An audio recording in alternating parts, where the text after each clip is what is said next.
La mayoría de terapias de naturaleza cognitivo-conductual se enfocan en el principio de lo que se conoce como reestructuración cognitiva. Es un principio que parte de la premisa de que en tanto en cuanto las emociones y las conductas de una persona son una consecuencia de sus pensamientos, será necesario cambiar los pensamientos cuando estos sean problemáticos para que puedan cambiar las emociones y la conducta o decisiones que toma una persona y que se quieren corregir.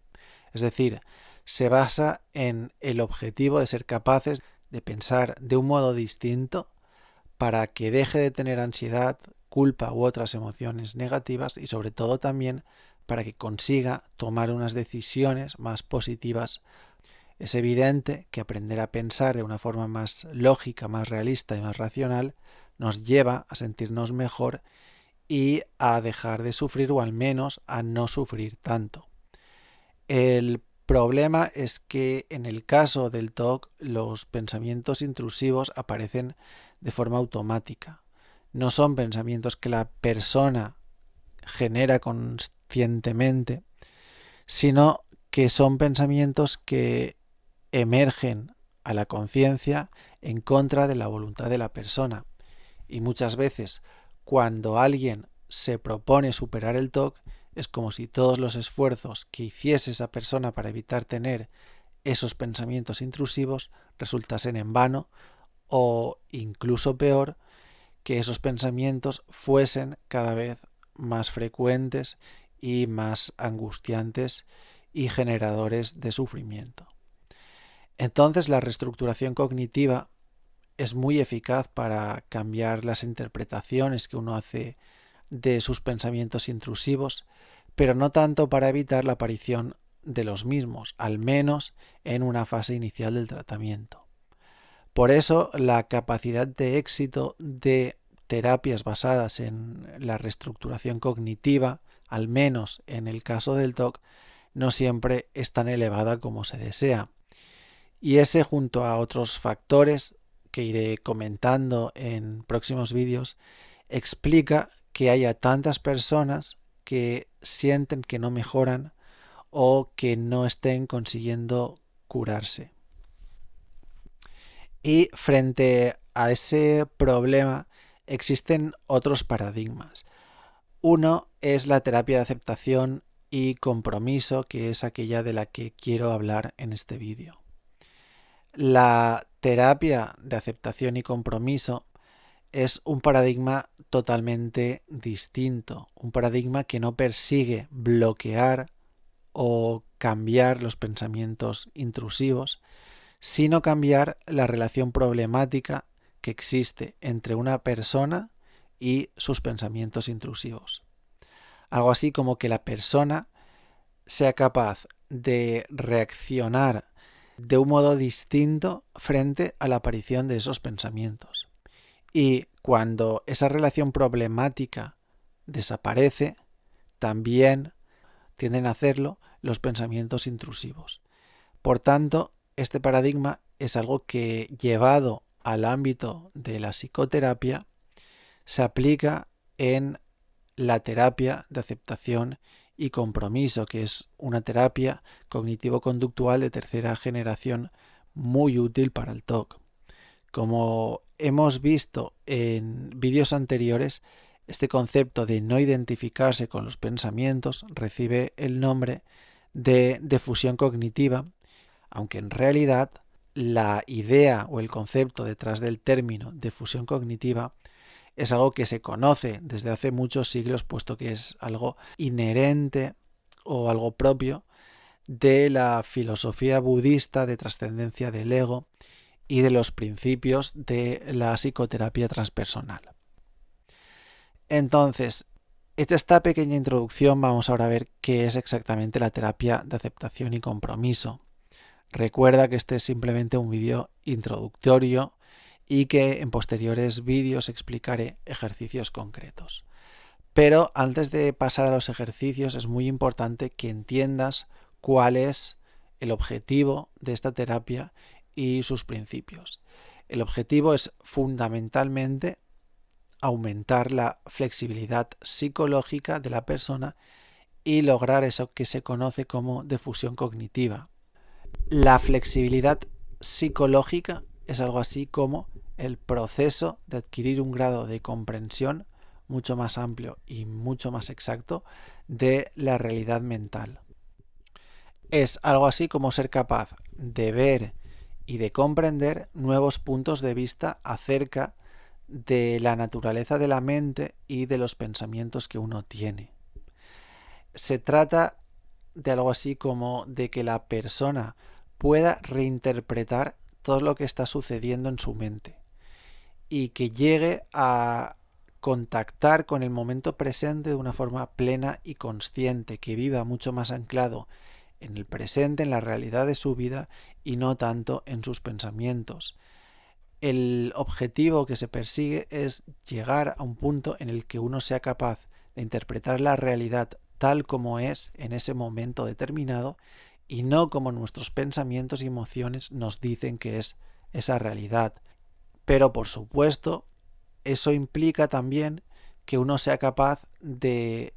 tomar decisiones acordes a sus deseos, a sus objetivos, a sus principios y no tome decisiones únicamente en base a miedos automáticos irracionales generados por pensamientos intrusivos o pensamientos negativos en general. Es decir,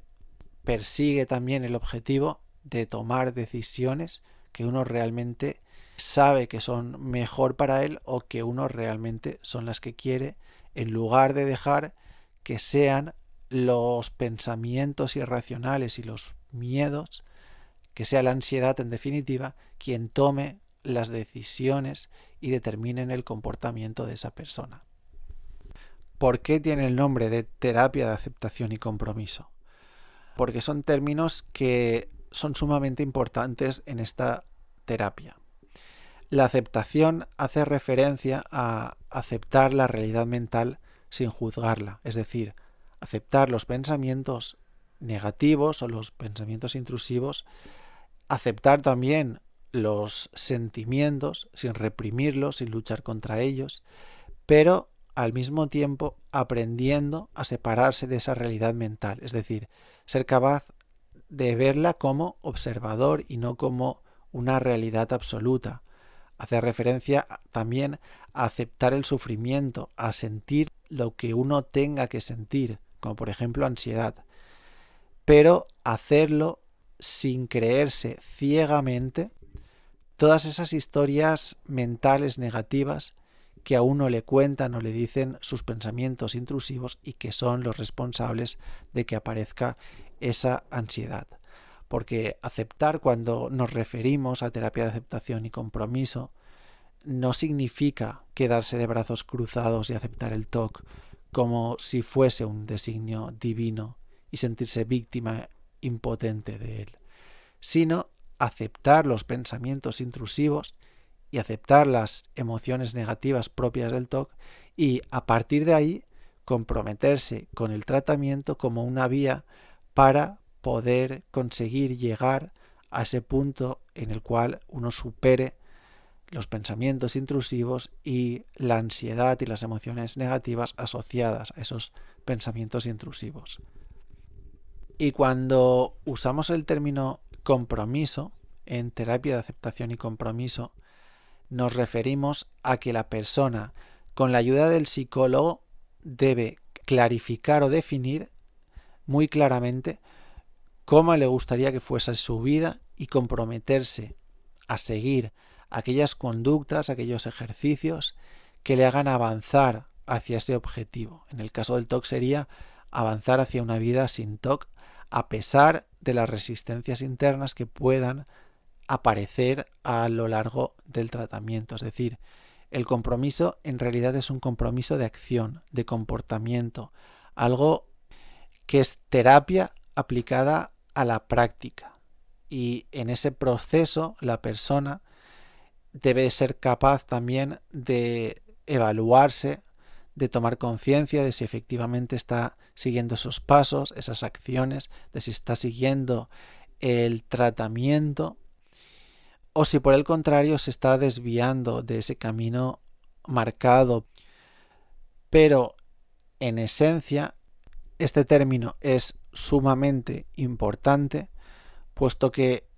es esencial que una persona que quiera curarse del TOC se comprometa con una determinada conducta, con unos determinados ejercicios,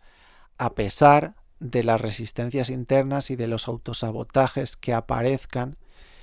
entre él y ese resultado buscado. Ya no es un concepto sumamente importante en la terapia de aceptación y compromiso, sino que es un concepto sumamente importante en cualquier terapia para superar el TOC. También lo es, por supuesto, en la terapia de exposición con prevención de respuesta, porque en la práctica, en cualquier tratamiento, hay muchas personas que se atascan, independientemente de cuál sea el tratamiento. Se atascan, aparecen autosabotajes, aparecen dificultades, aparecen resistencias, y un error muy habitual en muchas personas con TOC, muy especialmente en el caso de la terapia de exposición con prevención de respuesta, es confundir un atasco con una no eficacia del tratamiento, porque en la mayoría de tratamientos van a aparecer situaciones de atasco y de autosabotajes, y confundir eso con el fracaso del tratamiento es un error muy común y que hace que muchas personas no consigan superar el TOC. En futuros vídeos voy a explicar ejercicios concretos para lograr ese objetivo de difusión cognitiva que tan importante es en el caso de la terapia de aceptación y compromiso, y tan importante es muy especialmente en el caso del TOC. Yo mismo reconozco que en mi propio caso, en mi propio proceso de curación, ser capaz de dejar de creer las historias que me contaban mis pensamientos fue algo que marcó un antes y un después en mi propio proceso de curación, y he visto también cómo es algo que marca un antes y un después también en la mejoría de otras personas. Porque hasta que no se alcanza este concepto de difusión cognitiva, hasta que una persona no consigue separarse de sus pensamientos, verlos como algo ajenos a él o a ella a nivel de identidad, es muy difícil que la persona consiga hacer cambios sustanciales o cambios importantes a nivel de mejoría. Espero que este vídeo te haya sido de ayuda y nos vemos en el siguiente vídeo. Un abrazo.